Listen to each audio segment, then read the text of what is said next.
What if the monster we've been trying to escape never leaves? What if the real battle in life isn't about curing but surviving?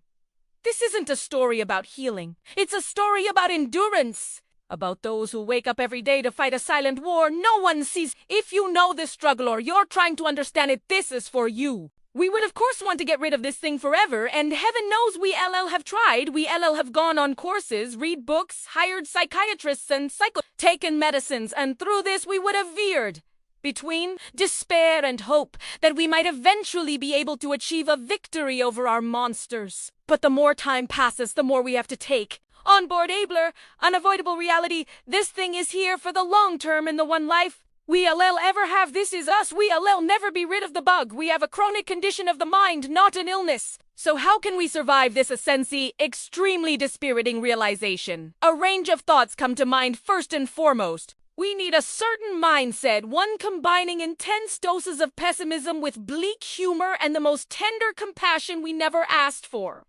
This, we did undo anything especially wrong. It is not a sign of a sinful nature. We can speculate at length about where it comes from, an emotional inheritance, a biological condition, the outcome of certain choices we've made. It will be a distinctive mixture of all of these, and in the grander schemes, it may not really matter. The task is ultimately just to accept that this is the fight of our lives against a bleak picture. We need to redraw our horizons and expectations.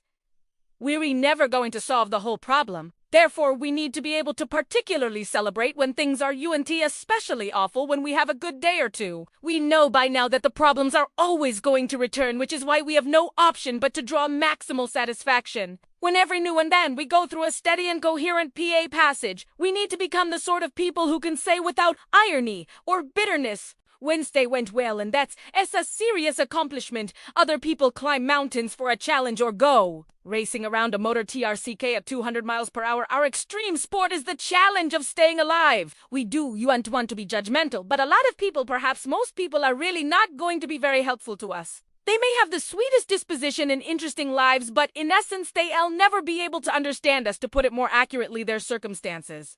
They'll never feel a need to understand our minds, and good for them. We would be the same if we were any luckier, and their experiences will always feel remote and alien. As a result, we need to seek out people who either know the condition from the inside or, because of some fortuitous bend in their minds, feel somehow instinctively close to it anyway. We need people who can let us despair, but also know how to encourage us to live, who won't accuse us of mingering or making a meal out of nothing, who won't look wide-eyed and full of judgment as we detail what we've been up to and some of the wildest thoughts that course through us in the early hours. We need more than most a lot of love, and yet of course we'll be unusually inept at finding it, as damaged people are.